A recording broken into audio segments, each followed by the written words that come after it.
Irmãos, é uma alegria estar com vocês nessa noite e eu gostaria de compartilhar um texto bíblico que se encontra em 2 Coríntios capítulo 4. Nós vamos ler o versículo 7, versículo 8 e versículo 9. 2 Coríntios capítulo 4, 7, 8, 9 e na sequência nós vamos ler o 16, o 17 e o 18. A palavra do Senhor diz assim: mas temos esse tesouro em vasos de barro, para mostrar que esse poder que a tudo excede provém de Deus e não de nós. De todos os lados somos pressionados, mas não desanimados. Ficamos perplexos, mas não desesperados. Somos perseguidos, mas não abandonados. Abatidos, mas não destruídos. Versículo 16, continuando a leitura, a palavra do Senhor diz assim: por isso não desanimamos, embora exteriormente estejamos a desgastar-nos, interiormente estamos sendo renovados dia após dia, pois os nossos sofrimentos leves e momentâneos estão produzindo para nós uma glória eterna, que pesa mais do que todos eles. Assim, fixamos os olhos não naquilo que se vê, mas no que não se vê. Pois o que se vê é transitório, mas o que não se vê é eterno. Os irmãos podem se assentar? Glória a Deus. É bom estarmos na casa do Senhor, compartilhando a palavra do Senhor, é uma alegria. O texto que nós acabamos de ler foi escrito pelo apóstolo Paulo. Ele está mostrando para a igreja de Corinto que não é muito fácil viver. Nossa vida é cheia de desafios, né? A gente, conforme a gente vai chegando em determinada idade, a gente vai concordando com isso. A criança, ela é mais esperançosa, ela ainda não passou por tribulações como os adultos já com mais experiência já passaram. Então hoje eu estou com 32 anos, eu já comecei a parar para pensar, para falar a idade. Antigamente já estava na ponta da língua. Quando eu percebi que eu já comecei a ficar um pouquinho mais velho, quando começou a dar dor nas costas para trocar a fralda das crianças, quando eu comecei a trocar o nome deles, os dois começam com Jô, então eu fico Jô, e José e João, e aí eu entendi um pouco minha mãe, minha avó. A minha avó falava 8 nomes primeiro, né, para chegar no da gente. E com a experiência a gente começa a entender que a nossa vida não é fácil. São muitos desafios, muitas dificuldades. Tá certo que se a gente for analisar, alguns sofrem de forma mais aguda do que outros. Existem sofrimentos que alguns não suportariam. A gente entende que Deus não nos dá carga maiores do que a gente possa suportar. Mas a gente vê histórias, relatos bíblicos de pessoas que sofreram muito. Eu e minha esposa, a gente escolheu o nome José para o nosso segundo filho, em homenagem a alguns personagens bíblicos. E nessa noite eu gostaria de citar isso para vocês como experiência. A palavra do Senhor, a gente está usando essa situação, né, de consagrar o nosso filho ao Senhor, de apresentá-lo. Mas a palavra do Senhor serve para todos nós. José, primeira vez que um personagem recebe esse nome, eu vou explicar um pouquinho o contexto que ele nasce para os irmãos entenderem. Às vezes a gente romantiza bastante, né, a família, né? O nosso Deus é chamado de Deus de Abraão, Deus de Isaac e Deus de Jacó. Mas vamos entender um pouco o contexto, o que aconteceu com essa família, para a gente poder entender o que aconteceu com José. Deus chama Abraão para ele sair do meio dos parentes dele e para uma terra que ele ainda iria mostrar. Só que Abraão, é prometido a Abraão que ele teria muitos filhos, que ele seria pai de muitas nações e que benditas seriam as famílias por causa dele. As famílias seriam abençoadas por... Mas há um detalhe: Sara, sua esposa, era estéril. Em determinado momento, Sara decide recomendar que Abraão mantenha relações sexuais com a sua serva Agar. Era costume na época, é estranho para a nossa cultura hoje, mas na época acontecia. Abraão engravida Agar de um filho chamado Ismael. naturalmente, Sara tem uma rejeição pela serva e pelo filho Ismael. Um tempo depois, a promessa se cumpre e nasce o filho, que a gente chama o filho da promessa, Isaque. Deus vem até Abraão, Deus visita os dois e nasce Isaque. Isaque e Ismael têm um conflito em uma celebração, né, do desmame de Isaque. Eles têm um conflito, uma briga. Sara vê e despede Ismael e Agar. Então nós vemos a preferência, lógico, de Sara pelo seu filho e rejeitando o filho da outra mulher. Isaque cresce e ele se casa com uma mulher chamada Rebeca. É interessante que Rebeca também é estéril. Ela também não podia ter filhos.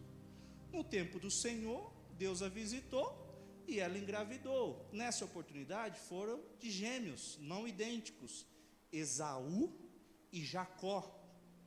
A Bíblia diz que os dois, já no ventre, parecia que disputavam espaço ali. Quando eles nascem, a Bíblia nos informa que o pai tem uma preferência por Esaú.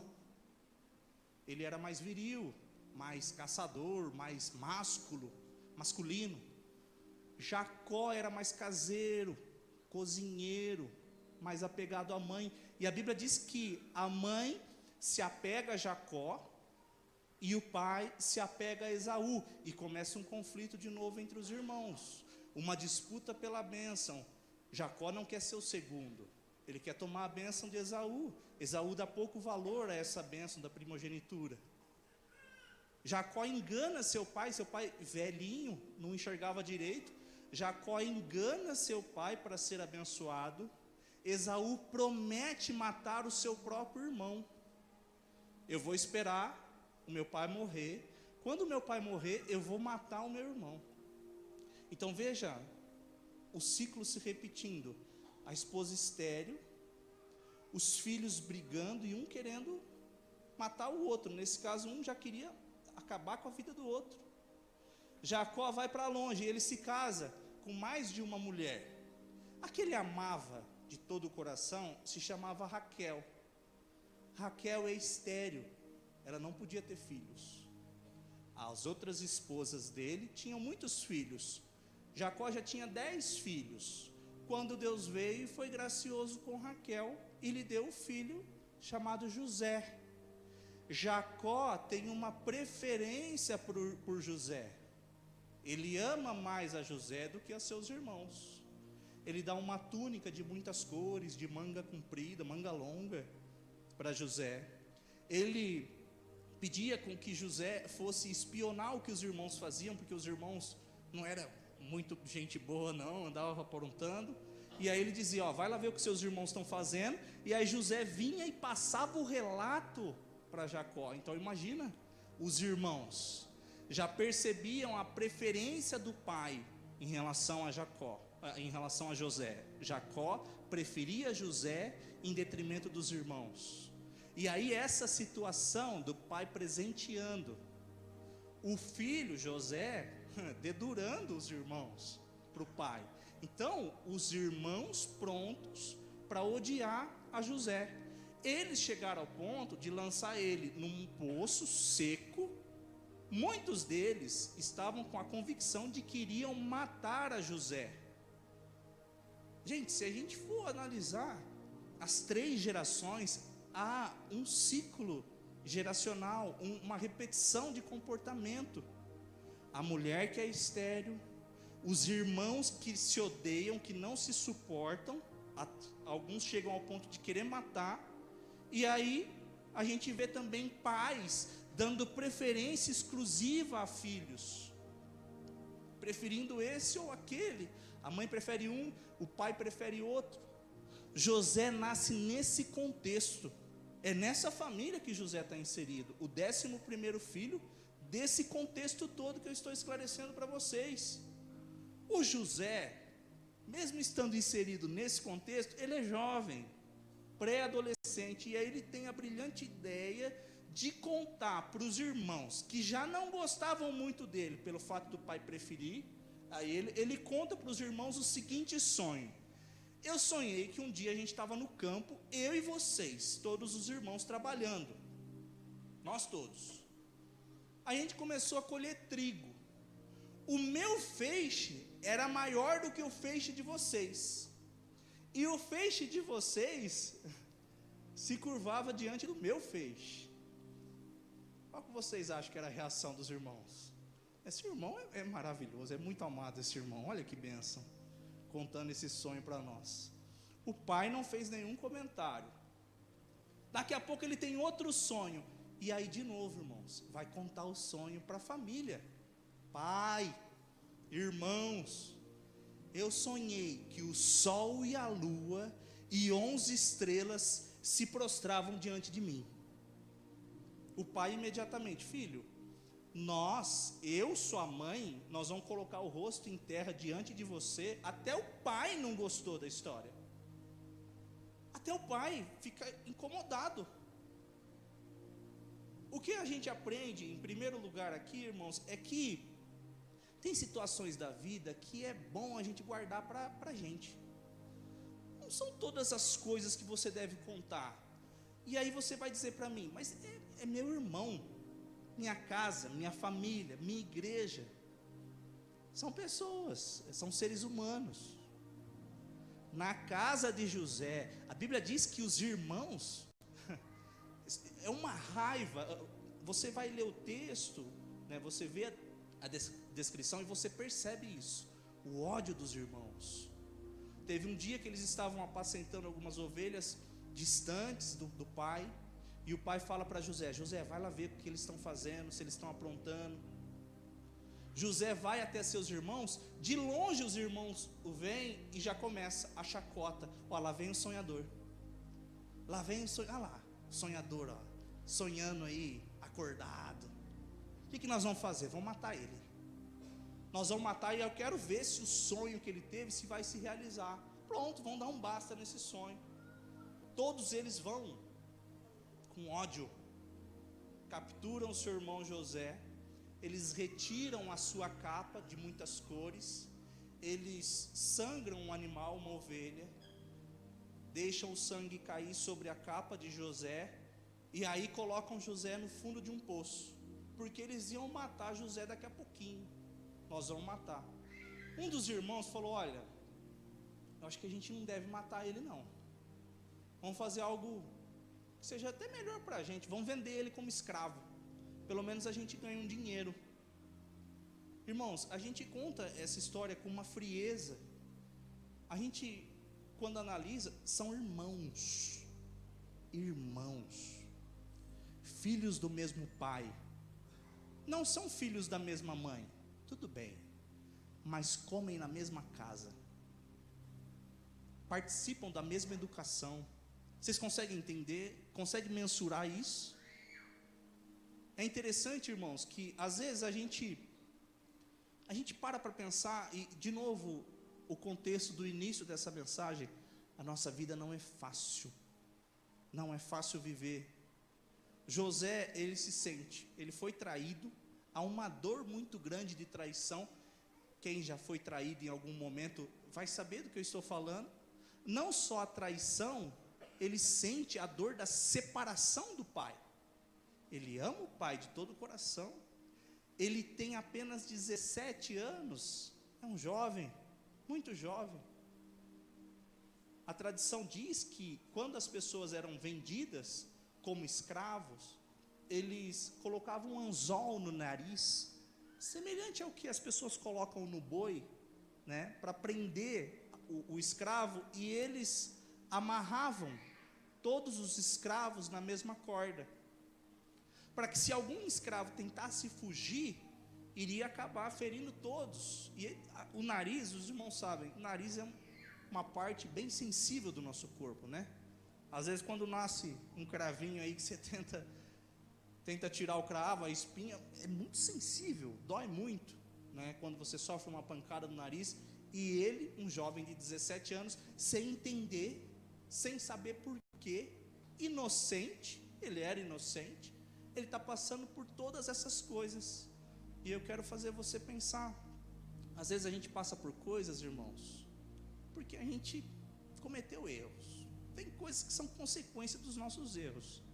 Mas tem situações que a gente passa, irmãos, que são coisas da vida. Deus não está punindo ninguém. São coisas da vida. Tristeza, dor, traição, tudo isso que vem sobre nós, e é natural do ser humano o questionamento. Mas eu não vejo em José, em nenhum momento, reclamação. A gente não vê José reclamando. José chega no Egito, que era uma potência financeira da época. Quando ele está lá no Egito, ele vai trabalhar na casa de um homem que era o chefe da guarda, Potifar. Ele era um homem importante. Imediatamente, quando ele começa a trabalhar como escravo, Potifar é o dono dele. Ele começa a trabalhar e Potifar já percebe que ele é inteligente, que ele é esperto, e Potifar vai delegando autoridade para ele. Você vai cuidar dessa parte da casa, e você vai cuidar disso. Rapidamente, José se torna o administrador da casa de Potifar. Ele cuidava de tudo. E aí é um ponto importante para eu chamar a sua atenção. O sonho que Deus coloca no coração de José é de governo. Você vai governar, você vai ter autoridade. Por mais que os irmãos dele tentaram atrapalhar o sonho de acontecer, os sonhos e planos do nosso Deus nunca são frustrados. José está na casa de Potifar, escravo. A identidade dele é voltada para governo. Imediatamente ele já começa a demonstrar isso. A inclinação dele, a forma dele de lidar, rapidamente ele já começa a demonstrar. É interessante, irmãos, que muitos personagens bíblicos a gente vê de forma clara, evidente, qual a inclinação que ele tem para o pecado. Nós não sabemos qual inclinação José tinha. Não há pecado de José mencionado na Bíblia. José é testado nas 3 áreas que nós conhecemos: posse, prazer e posição. José foi tentado nas 3 áreas e ele não caiu. Nós não sabemos dizer qual das 3 áreas era a fraqueza dele. Agora que, só puxando um parênteses, agora que eu tenho, o João já está um pouquinho mais crescidinho, ele já quer assistir desenho, e parece que ele quer sempre assistir o mesmo desenho todos os dias, e eu já comecei a decorar algumas falas de alguns desenhos. Um dia eu estava assistindo um que se chama Lorax, talvez você já tenha assistido esse desenho. Tem um personagem lá que se chama Uma Vez Hildo, diferente os nomes dos personagens de desenho, né? O Lorax, ele defende a floresta, ele protege as árvores, e esse personagem, ele vê riqueza nas árvores, e ele quer cortar as árvores para extrair essa riqueza. O Lorax vai até ele e ele fala uma frase que me marcou. Ele diz assim: para que lado a árvore cai? Aí Uma Vez Hildo, cai para baixo. Ele falou: não, a árvore cai para o lado que ela se inclina. O Lorax pergunta para ele: para onde o seu coração está inclinado? É para aí que você vai cair. Hoje a gente vai meditar nisso. Para onde o seu coração está inclinado? Você se inclina para o quê? Você se atrai no quê? José tem a identidade definida. É evidente em todo lugar que ele frequenta. A identidade dele, a inclinação dele é para o governo. Ele vai governar onde ele frequentar. Nós vemos outros personagens bíblicos e a gente se coloca, todos nós temos as nossas inclinações. Muito cuidado com a sua inclinação, porque a árvore cai para onde ela está inclinada.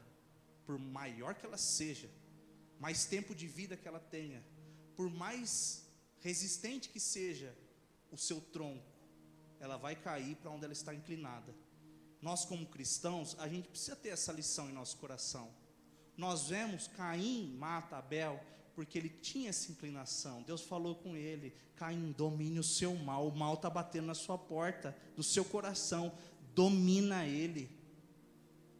O rei Davi, tão citado, homem segundo o coração de Deus, mas ele tem fraquezas, inclinações. Ele se encanta com uma mulher. Os irmãos percebem? A gente precisa meditar nisso. E eu não consigo identificar a inclinação de José. Ele é tentado por uma mulher bonita e ele não cai. É dado poder a ele e ele não muda. O caráter dele permanece intacto. Posses, riquíssimo no Egito, e ele não mudou. Os irmãos entendem isso? Outra coisa que é interessante, irmãos, só para a gente meditar, as pessoas que estão em destaque sempre vão chamar atenção. José tinha algo de especial nele, e é isso que eu quero que você saia daqui com seu coração convicto. É o que você precisa para os seus negócios irem bem, para a sua família prosperar, para os seus filhos conhecerem a Jesus Cristo, para o seu trabalho ficar legal, para o seu ministério ser próspero. Deus precisa estar com você todo o tempo da sua vida. A Bíblia diz que quando José chega na casa de Potifar, Deus estava com ele. Há um problema, eu já vou explicar. Ele vai para outro lugar, Deus estava com José. Todos os lugares que ele vai, nós precisamos da presença de Deus. As pessoas valorizam muitas coisas que a gente como cristão deveria colocar em segundo lugar. O conhecimento técnico humano, ele é importante, mas não mais do que a presença de Deus. Recentemente nós tivemos o curso Veredas Antigas, e a gente estava conversando e o pastor falou: quanto vocês acham que as pessoas pagariam a um psicólogo para fazer um tratamento como esse? Será que o psicólogo, só com o conhecimento técnico, eu não estou desvalorizando, eu estou valorizando o conhecimento espiritual, a presença do Espírito Santo, que é maior do que qualquer ser humano. O nosso Deus é maior do que qualquer pessoa. Quantas pessoas pagariam? Será que conseguiriam acessar esses segredos do coração das pessoas? Conseguiriam identificar isso com o conhecimento que eles adquiriram ao longo de anos de estudos? O nosso Deus, quando as pessoas dão lugar para Ele agir, Ele vem rapidamente e transforma a nossa vida.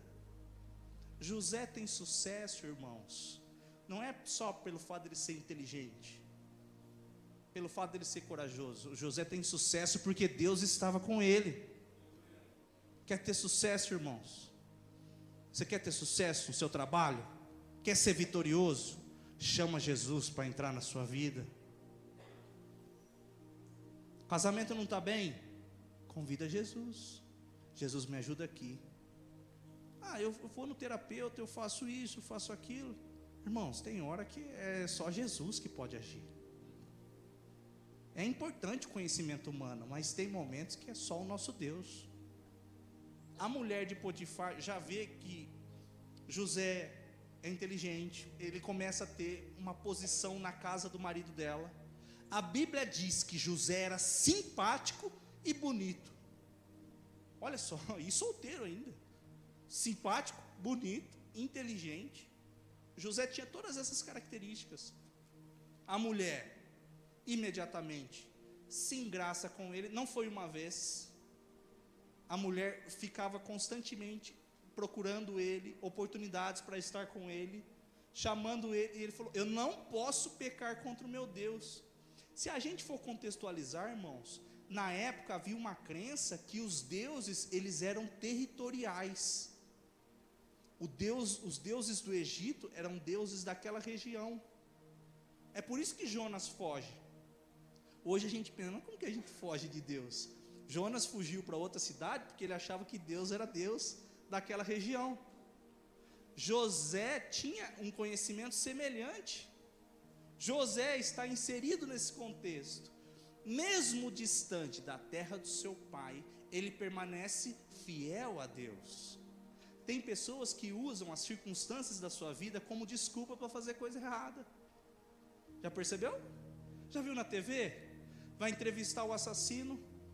Mas o pai dele, a mãe dele, a história dele é pobre, é isso, aquilo. Tem gente que usa as circunstâncias da sua vida para usar como desculpa para cometer erros. José está distante da terra do seu pai, só que ele diz: eu não vou desonrar o Deus a quem eu sirvo, mesmo distante. A mulher fica enfurecida, ela não queria ser rejeitada. Teve um momento que ela agarrou com tanta força que ela acaba ficando com a capa em sua mão, a roupa de José.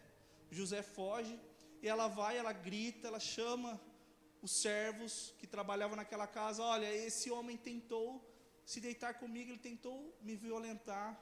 Ela fala isso ao seu marido, que era, naquela oportunidade, o dono de José. José era escravo. No contexto, o Potifar, ele tinha direito até sobre a vida de José. Mas de alguma forma, a gente tenta conjecturar aqui.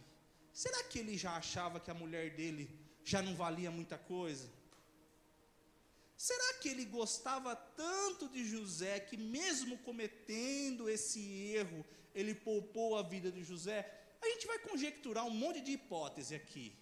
O que eu vejo, irmãos, é o agir sobrenatural do nosso Deus de novo, porque ele poderia matar José. Para defender a sua honra, muitos homens fazem isso. Homens que nem têm poder. Potifar tinha poder. Só que o poder de Potifar vai até onde Deus permite, porque o nosso Deus, vou repetir isso que eu já falei, o nosso Deus é mais poderoso do que as pessoas. O nosso Deus tem todo o poder. Há uma característica que é só do nosso Deus: todo poderoso, todo o poder está em suas mãos. Deus não permite que nada aconteça com José. José vai para a cadeia. Irmãos, é muito difícil não só ser traído ou ter a dor da separação, mas também ser caluniado. José é caluniado, ele é preso injustamente. Irmãos, é muito difícil sofrer a injustiça. Vamos concordar com a gente? Irmãos, até às vezes no esporte, no futebol, se tem um lance ali que é meio duvidoso, todo mundo fica indignado com a injustiça. José é injustiçado e a gente não vê ele reclamando. Não há reclamação de José. Lá na cadeia, lembra da inclinação? José é inclinado para a sua identidade.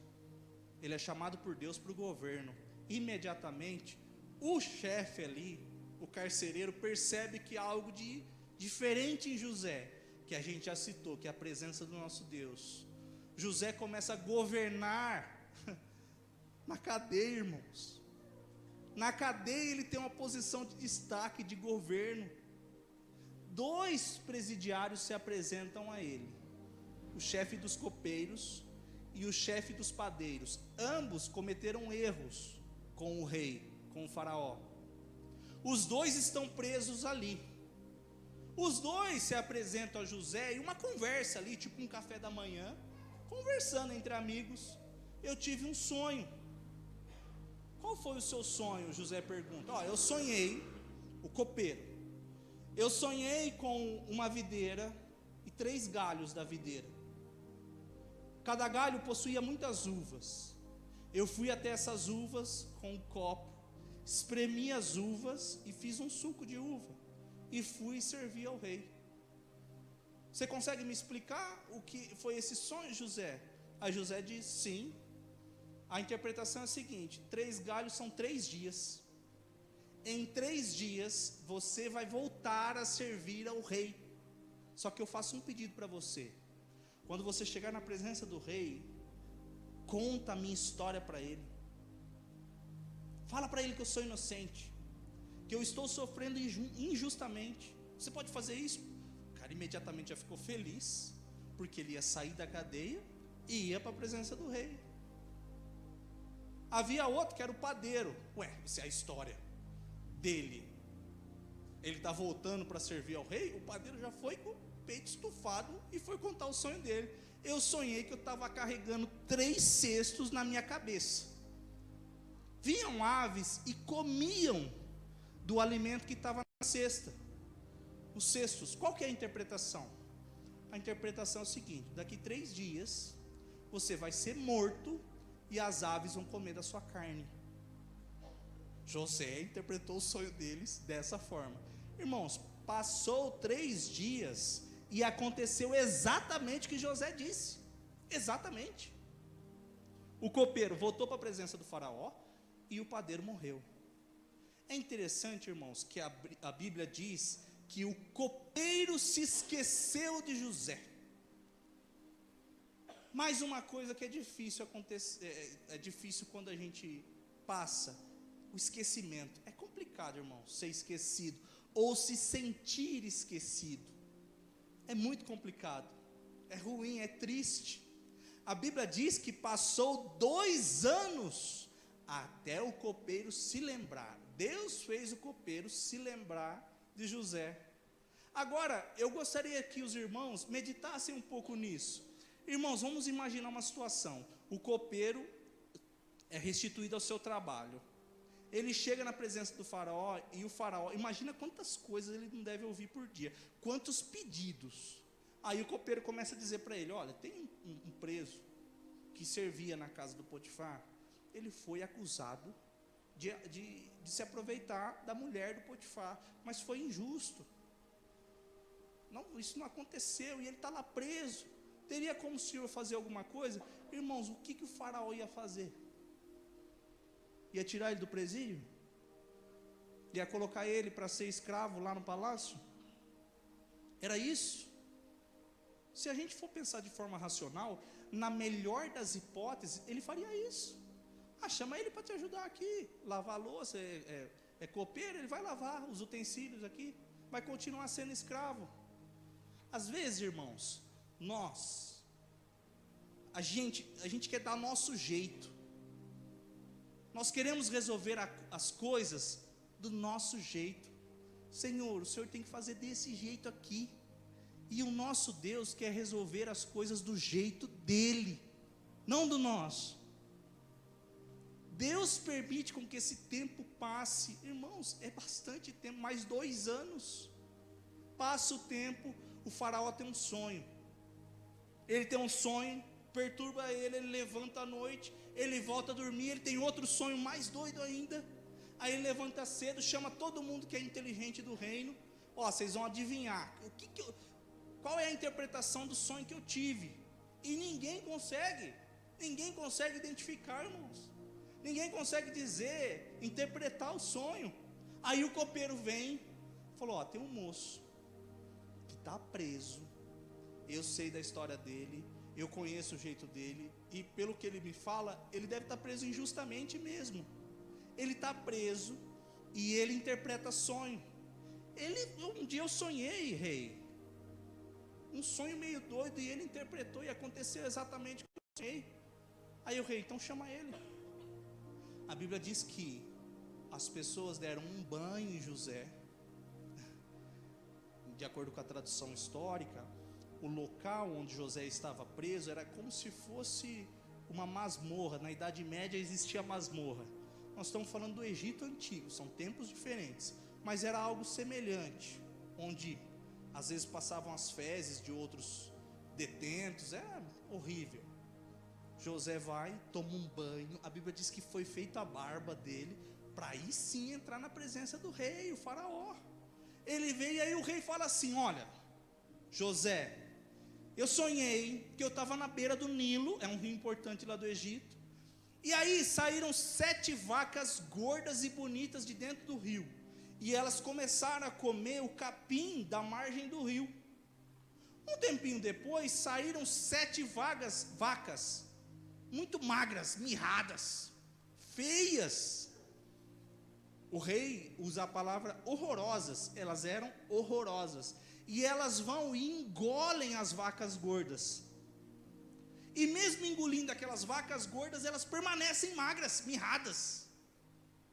Eu fiquei perturbado, acordei, me levantei, voltei a dormir. Tive um outro sonho. Eu sonhei que havia um caule de trigo, e haviam 7 espigas de trigo, fartas, bonitas. De repente vieram 7 espigas mirradas. A expressão que ele usa é queimadas pelo vento quente do deserto, fracas, feias. As espigas mirradas engolem as espigas fartas. Eu não sei a interpretação, diz o rei. Eu chamei os sábios e entendidos e ninguém sabe. Agora foi recomendado que você pode decifrar o meu sonho. Você pode. Imagina, irmãos, um filme passando na cabeça de José, de tudo que ele passa, tudo que ele passou para estar ali, quantos momentos da vida dele ele torceu para ter uma audiência com o rei. Ele queria, porque ele queria contar a história dele, quanto ele foi injustiçado, ele foi traído, ele foi abandonado, foi caluniado, tudo isso ele queria contar para o rei. E aí o rei vai e pede um favor para ele. Você pode interpretar esse sonho? Sabe qual que é a resposta de José? Eu não, mas o Deus a quem eu sirvo, esse pode interpretar o seu sonho. A gente precisa meditar nisso, irmãos, baseado nas nossas experiências, que são traumáticas às vezes. A gente se revolta contra Deus, não é? A gente não quer mais falar de Deus, não quer mais congregar. Quantas pessoas deixam de vir na igreja? Quantas pessoas deixam de congregar? Quantas pessoas às vezes deixam de contribuir? Por quê? Tristeza, traumas.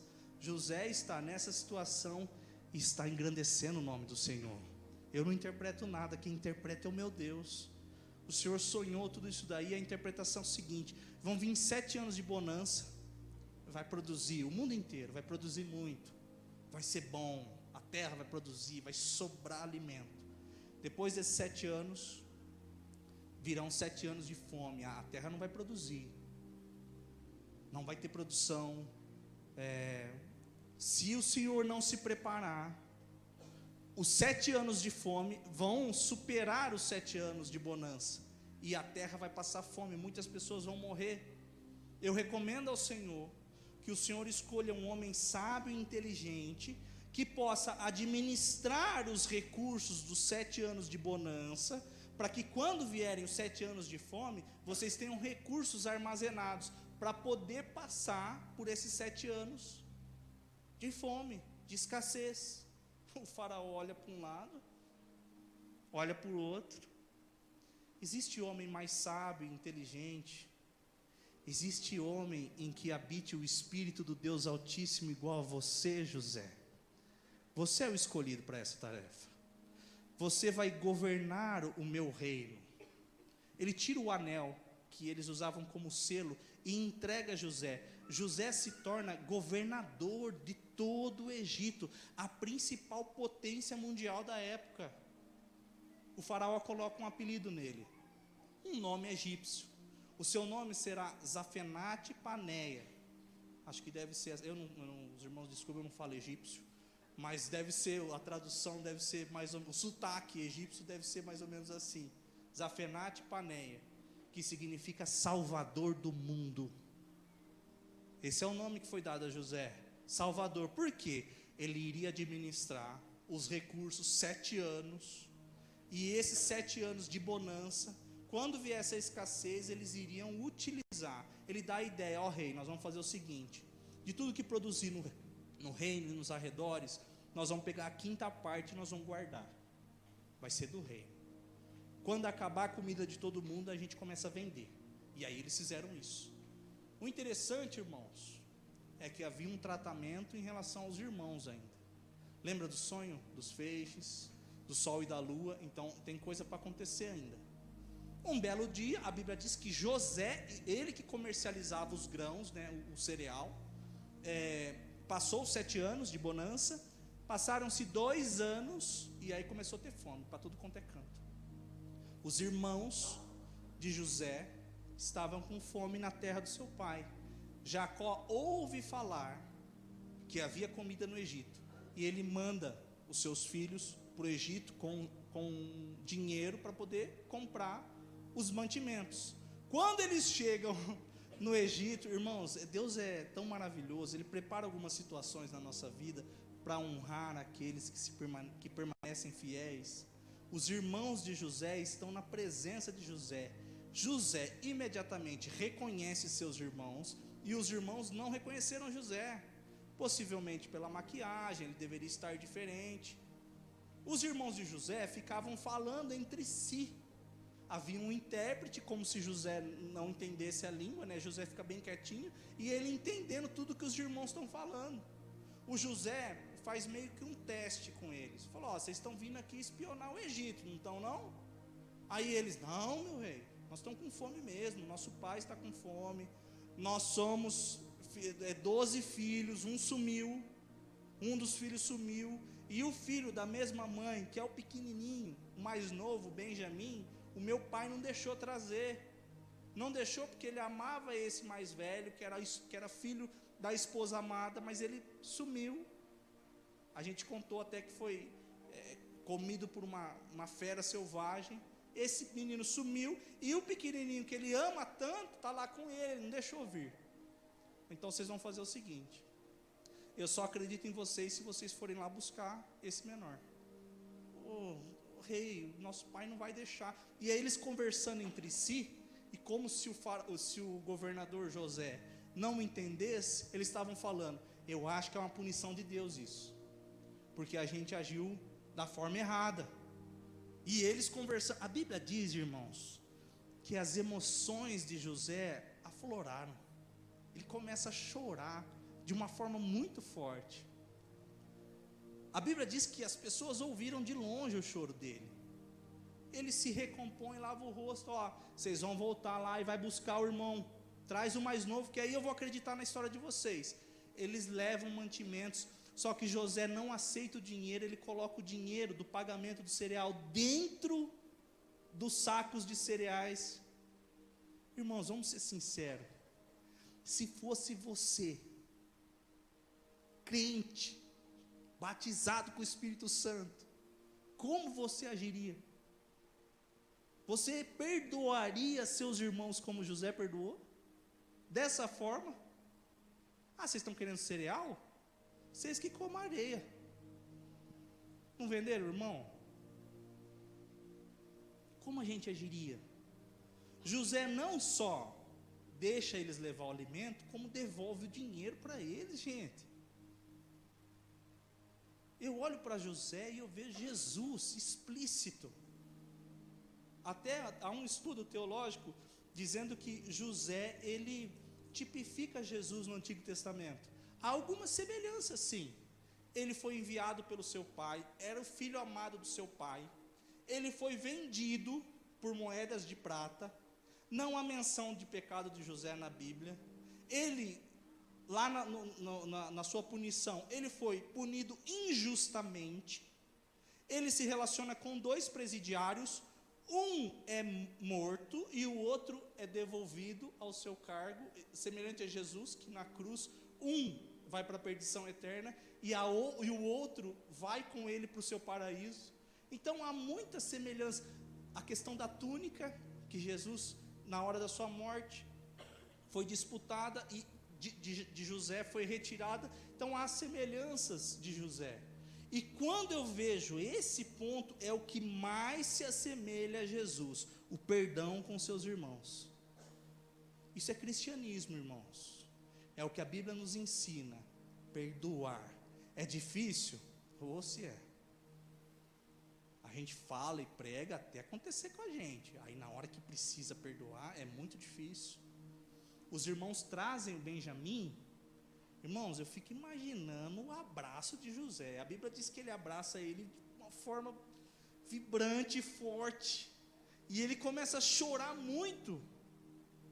Fica, sabe, quase que não dá, eu preciso me mostrar. E aí ele se mostra para os irmãos. Eu sou José, o irmão que vocês venderam como escravo. Agora eu sou governador do Egito. A Bíblia não menciona, porque ele não é vingativo, irmãos. Se fosse eu já ia falar. Vocês lembram daquele sonho lá, aquele dia, que eu falei do feixe, e vocês duvidaram? Quando eles chegaram, irmãos, eles se prostraram diante de José. O irmão José os perdoa do erro que eles cometeram. Agora vocês vão fazer o seguinte, vocês vão buscar o nosso pai. Vocês chegam lá e falam o seguinte, seu filho José está vivo e ele é o governador da maior potência mundial. Jacó, o faraó fica sabendo da história, porque a Bíblia diz que ele chorou muito alto, irmãos. Eu fico imaginando o choro, sabe, do abandono, da rejeição, da inveja, de tudo, irmão, de ser, sabe, injustiçado, caluniado, tudo isso que ele passou. Foram 13 anos, ele vai para a presença do faraó com 30 anos de idade, sofrendo injustamente, irmãos. Olha o que ele passou, tudo isso que ele está passando. E aí o faraó fica sabendo, manda chamar José, fala para o seu pai vir para cá, sua família, todos os seus irmãos, todo mundo vem para cá, nós vamos dar carroça aqui para trazer as mulheres, trazer crianças, trazer idosos, todo mundo que estiver lá, vocês vão trazer para cá. É até interessante que os egípcios não gostavam de pastores de ovelha, eles não gostavam. Aí quando eles chegam lá, chega todo mundo, irmãos, eu fico imaginando o abraço de José em Jacó, no pai amado dele. O choro, sabe, espremido de anos de dor, de sofrimento, de angústia, de mágoa. Ele vai lá e dá um abraço bem gostoso no pai dele. A Bíblia diz que eles choram por vários minutos, um tempo grande, eles ficam chorando alto. Jacó olha para o céu e fala: agora eu posso morrer, agora eu posso ir descansar com os meus antepassados, porque o meu filho está vivo. E o sonho que ele teve se concretizou, se realizou. É legal, irmãos, que a gente fala de perdão e é tão chocante para algumas pessoas, tão difícil para outras. A nossa recomendação bíblica é o auxílio do Espírito Santo. O nosso Deus é especialista em perdoar, porque Ele não olhou para os nossos pecados. A Bíblia diz que Ele nos amou quando éramos ainda pecadores. Ele nos perdoou de todos os nossos pecados. Como José perdoa a sua família, perdoa os seus irmãos, mesma coisa Jesus nos perdoa. A família de José, vai todo mundo lá, aquele mundaréu de gente, mundaréu de irmão, vai na presença do faraó. Olha, vocês vão ter a melhor terra aqui do Egito, vocês vão ficar estabelecidos lá. O que vocês fazem? Aí eles meio com medo, José já tinha falado, fala que vocês são um pastor de ovelha, mas fala meio devagar. Nós somos pastores de ovelhas. Aí o faraó falou, o José já salvou a gente da fome, né? Então deixa para lá, vai lá cuidar das ovelhas dos 6 lá, pode ficar lá na terra. Foi dado a eles a melhor terra do Egito. Irmãos, toda essa história tão grande, toda essa narrativa para a gente entender o quê? Nosso Deus tem planos específicos para cada um. Para que esse plano se concretize, vão acontecer coisas que vai nos desagradar. Vai acontecer coisa triste, que vai nos deixar magoado, semelhante ao abandono, à traição, à injustiça, à calúnia. Essas coisas vão acontecendo para que o propósito de Deus seja cumprido em nossa vida. Eu quero encerrar essa palavra com um texto bíblico. O texto se encontra em Salmo 113. A partir do versículo 4, a palavra do Senhor diz assim: o Senhor está exaltado acima de todas as nações, e acima dos céus está a sua glória. Quem é como o Senhor, o nosso Deus, que reina em seu trono nas alturas, mas se inclina para contemplar o que acontece nos céus e na terra? Ele levanta do pó o necessitado e ergue do lixo o pobre, para fazê-lo sentar-se com príncipes, com os príncipes do seu povo. Dá um lar à estéril, e dela faz uma feliz mãe de filhos. Aleluia, vamos aplaudir ao Senhor.